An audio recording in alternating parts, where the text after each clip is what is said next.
Hi friends, welcome back to my channel. My name's Jack, this is Jthbooks, and it is time for November book haul. Now, the November book haul. I think you're going to be proud of me, friends. It's much smaller. I've been put on a book buying ban, not by myself, by my family. They're like, Jack, Christmas is coming up, you know, stop buying books and stop getting books and we can give them to you. We can give them to you for Christmas. So, yeah, my sister's very adamant about that. So, I am on a book buying ban, so it is smaller. But there are still some great books here that I want to show you, that I want to share. So, that's what we're going to do. And we're going to start with the books that I got from Illumicrate first this month, because there's two. So, you know, why not? Why not? So, the monthly box was, well, I guess it was October's box, but it arrived in November, was The Whispering Dark by Kelly Andrew. Beautiful sprayed edges, end papers. I'm sure it's lovely underneath as well. Yeah, it really, really is. Can you see that? Yeah. But, you know, doesn't sound like it's for me, so... I know! Rude. That was a bit rude, but that is the truth. And also, I pre-ordered this. I missed out on the first one, so I pre-ordered the second one, and guess whose editions don't match in size now? Mine. It is Ocean's Echo by Everina Maxwell. I'll show you my edition. Look at the size difference. I thought it'd be alright because I bought the hardback, but I'm upset about that. But I haven't read this, but I pre-ordered, I got this. But I'm very excited to read both of these. I've heard amazing things about this, and then I've heard this is just as good. So, I haven't looked under the dust jacket. Do we think it's really nice? I would know you in the darkness of space itself. Would any of you? No. What sign to say? What pretty handwriting. So yeah, I am pleased I got it, but I am devastated the editions don't match. Because that book collector in me, you know, needs it. Just needs it. Also, I can't tell you how much I love filming this video, because it means I can sort them all out and put them away, because I just leave them in a pile on my floor. For you, I leave them in a pile on my floor for you, so you can see them all, so I know what to show you. You okay with taking the blame? Me just being a mess? Thank you. Actually, friends, that was it. That was all I brought. The rest is all sent from publishers. So I've been really listening to this book buying ban. I didn't buy a book for the whole of November. I'm in shock, and I'm really quite proud of myself. Mostly I'm just cold. It's got really cold here in the UK, and I'm just cold right now. But you don't want to hear about that. You don't know. If you're watching this in Australia, it's your summertime. So you're hot. Would you want to swap? I'll start with Book Break, because Book Break, they very kindly, you know, sent me a book, and I'm very excited for it. And they'll be tagged down below the channel, Book Break. And it is Sparrow by James Hines. Now, one of the things they sent out, this was for fans of A Little Life. And while I'm not the biggest Little Life fan, I sort of took that to mean this might be queer. I could be totally wrong. I could be totally wrong. But I hope I'm not. Shall I read you the synopsis? Raised in a brothel at the edge of the dying empire, a boy of no known origin creates his own identity. He is Sparrow, who sings without reason and can fly from trouble.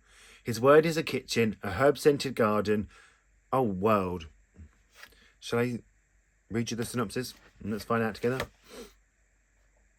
Raised in a brothel at the edge of a dying empire, a boy of no known origin creates his own identity. He is Sparrow, who sings without reason, can fly from trouble. His world is a kitchen, a herb-scented garden, a loud and dangerous tavern, and the mysterious upstairs, where the wolves, prostitutes and slaves from every corner of the empire conduct their business. When not being told stories by his beloved mother... A name I can't read. He runs errands for her lover the cook, dodging the blows of their brutal overseer or machinations of the chief wolf. Melipamine? A hard fate awaits Sparrow. One thing involves suffering. Murder, mayhem, and the scattering of the women who have been his whole world. Through meticulous research and bold imagination, James Hines brings the entirety of the Rome city of Carthago Nova, its markets, temples, taverns of lowly and mansions of the rich, taverns of the lonely, and Mansions of the Rich. I can read, I promise. To vivid, brutal life. I really, really love this period of history. I've never quite found a book that does it for me, though. I've never quite know what author has been able to capture my love. But this could be it. And when I read it, I'll let you know if it's queer or not. Do you think it's queer? Let me know. Let's have a guess together, shall we? So from Book Break, thank you very much. And it is out in May 2023. Oh, that's a long way away, isn't it? And I was lucky to be sent from Harper 360 YA. Nothing Sung and Nothing Spoken by Nita Tyndall, who was the author of Who I Was Without. I haven't read that yet. I don't own it, but I do want to read it. Now this is queer, of course, and it is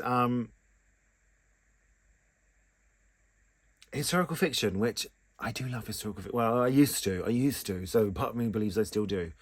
But let's find out what it's about, shall we?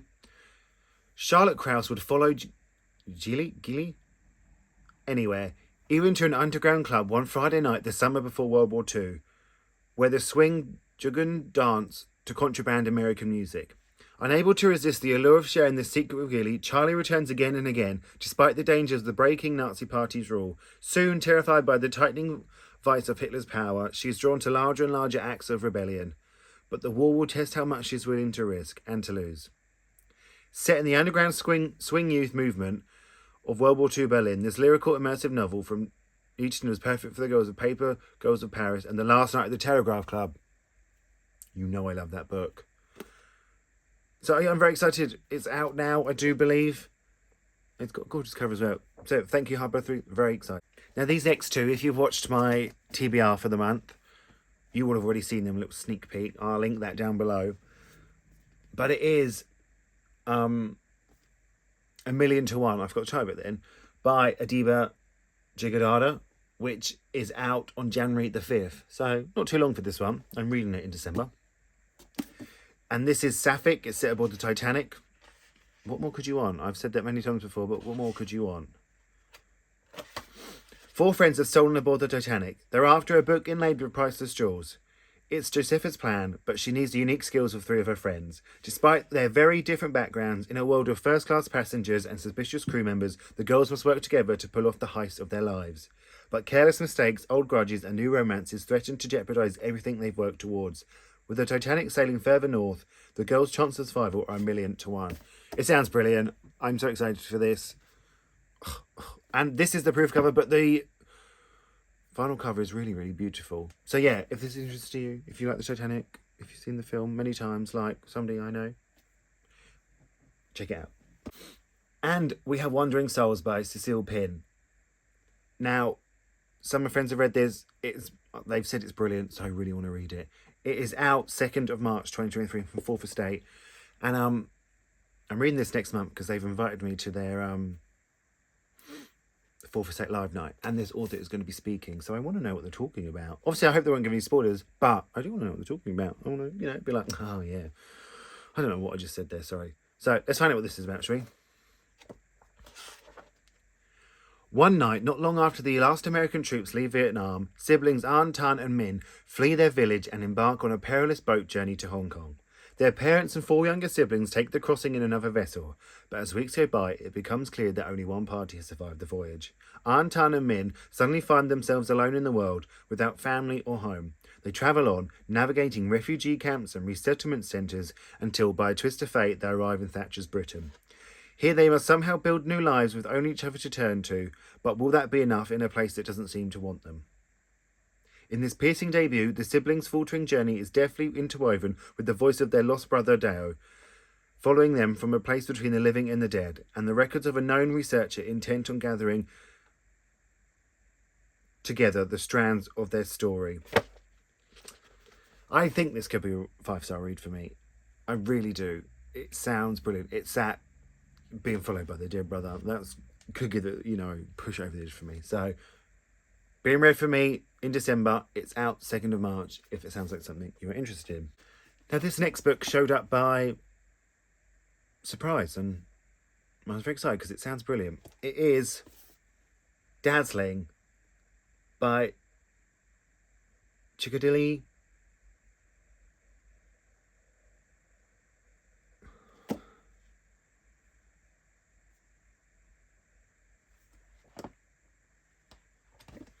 Now, this next book showed up as a surprise, and I'm very pleased because it sounds brilliant. It's called Dazzling, and it is Nigerian fiction. I've been loving some Nigerian fiction this year. This one is out February 2023, and let's read this book, actually, because I'm very excited to read this. I'm glad it showed up unannounced. Treasure and her mother lost everything when Treasure's daddy died. Haggling for scraps in the market, Treasure meets a spirit who promises to bring her father back, but she has to do something for him first. Osmena has an itch in the middle of her back that can't be scratched, an itch that speaks to her paternal destiny to defend her people by becoming a leopard. Her father impressed upon her what an honour this was before he vanished, but it's one she couldn't want less. She has enough to worry about as she tries to fit in at a new school. But as the two girls reckon with their burgeoning wildness and the legacy of decisions made by their fathers, Osmenia's fellow students start to vanish. Treasure and Osmena will face terrible choices as they each must ask herself, in a world that always says no to women, what must two young girls sacrifice to get what is theirs? Sounds absolutely brilliant. I am so excited for this. And it's such a gorgeous proof. Look at that. And Dazzling. What a brilliant time. What a brilliant title.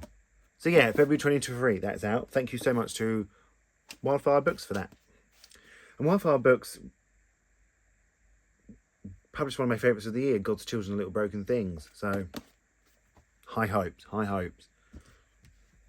Don't you love having high hopes for books, thinking everyone you pick up, this could be 5 stars. It's just one of the joys in life. It just is. And this one was also sent to me unannounced, but it's a very pleasant surprise because I'm very excited to read it. And it is Astrid Parker Doesn't Fail by Ashley Herring Blake. This is a sapphic romance, and it is basically a companion novel to Delilah Green Doesn't Care by the same author. I haven't read that yet. I'm going to have to buy it. Or maybe I'll buy it when I go up to London in Gates the Word. But, so I'm kind of... You don't have to read this, the other one before this one, but it kind of helps if you do. So I could do like a little, thing. But let's read it, shall we? For Astrid Parker, failure is unacceptable. Ever since she broke up with her fiancé a year ago, she's been focused on her career. So when she's asked to be the designer for Everwood Inn's renovation to be featured on a hugely popular home makeover show, Astrid is thrilled. Not only will the project be the perfect distraction, but her perpetually displeased mother might finally give her the nod of approval. However, Astrid never planned on Jordan Everwood, lead carpenter for the renovation. Jordan is determined to preserve the history of her family's inn, particularly as the rest of her life is in shambles. When that determination's turned into some light sabotage to ruffle Astrid's perfect little feathers, the showrunners ask them to play up the tension. But somewhere along the way, their dislike for each other evolves into something quite different. It's time for Astrid to decide if she's going to pursue the life that she's expected to lead or the one she really wants. Yeah, just sign me up now. Sign me up. Give it 5 stars. But I am going to read Delilah Green Doesn't Care first. So, like I said, I'll buy that when I go up to Gaze the Word and then just binge on... And then just enjoy the sapphic romances, because who doesn't? This one is out now, so if you want to pick it up, I think it came out maybe the end of October or the beginning of November, so if it sounds interesting to you, pick it up. I did ask for this one from Faber, and they very kindly sent it to me, and it is called Brutes by Diz Tate, and it is out February next year. Let's read what it's about. In Falls Landing, Florida, a place of theme parks, swampy lakes, and scorched bougainvillea, something is wrong. Sammy, the local preacher's daughter, is missing. Nobody knows where she is, but somebody, a gang of girls, has been watching them from a distance. From their balconies and behind the wall, and in the heat that's so hot the world starts to blur, they know something, and they are about to discover more, a dark secret about their fame-hungry town and the cruel cost of a ticket out. What they uncover will continue to haunt them for the rest of their lives. Through a darkly beautiful and brutally compelling lens, Diz Tate captures the violence, horrors, and manic joys of girlhood. Brutes is a novel about the seemingly unbreakable bond in young friendship and the moment it is broken forever. Sounds brilliant, doesn't it? And again, another brilliant cover. Out February. Thank you so much, Faber, for sending me this. Kind of scared to read this one. It sounds a bit, creepy, but I'm ready. I'm still ready nonetheless. So I was also lucky to be sent some non-fiction from Flint Books, and this one is out now, and at the time of filming this, I am kind of reading it, and I think it's pretty phenomenal. It is Difference is Born on the Lips, Reflections on Sexuality, Stigma and Society by Michael Handrick. I did mention this in my TBR, so you would have seen this one before. but I'll read you the back. There are many beginnings. It all depends on what point we start to define ourselves. We think of life, memory, and narrative as something linear. We are born, we grow, love and lose, and we die. There's a clear beginning and a clear end.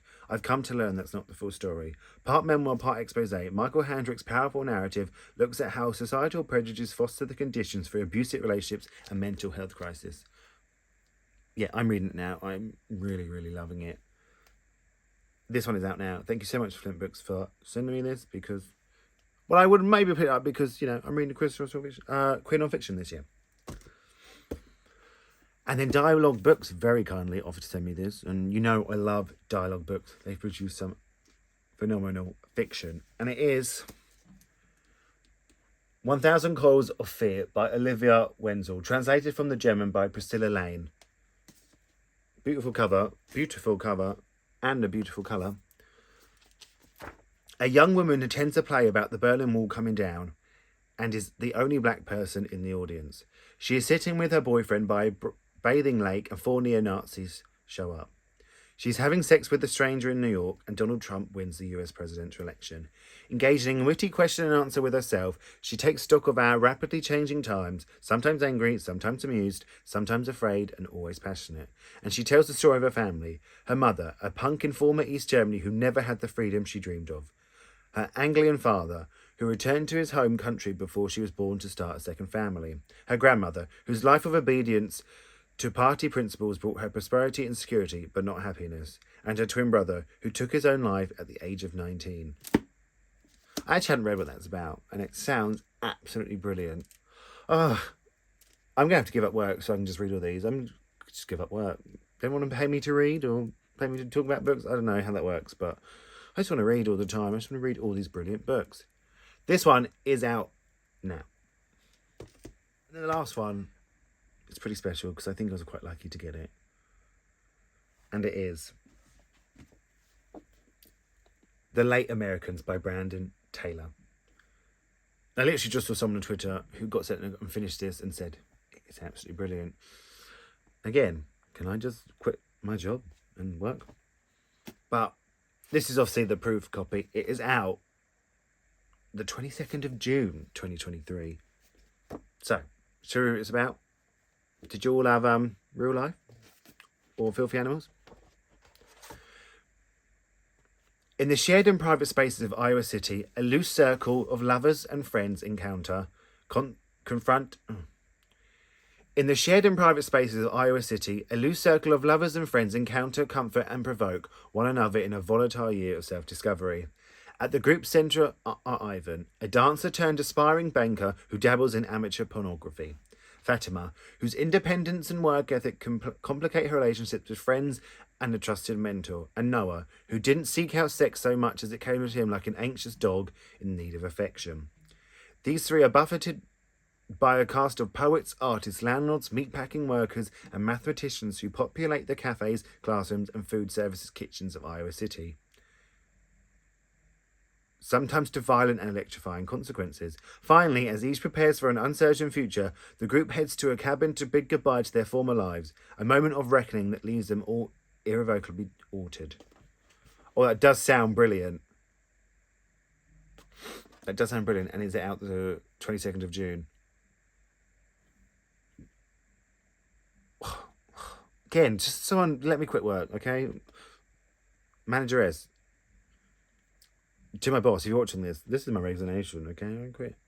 I don't quit. I need the money to buy books.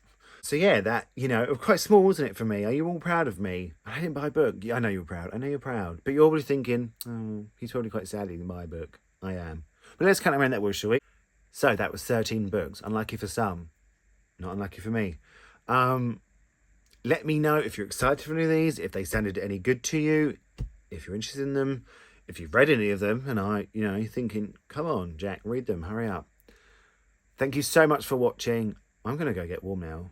Basically, I'm going to go, even though it's like 2 o'clock in the afternoon, I'm going to go get into bed. Feel free to like and subscribe. You don't have to if you don't want to, but it would be nice. And hit the bell, because who knows when this is going to come out. It could be a Monday, it could be a Thursday. But thank you so much for watching, and I'm going to speak to you all really, really soon.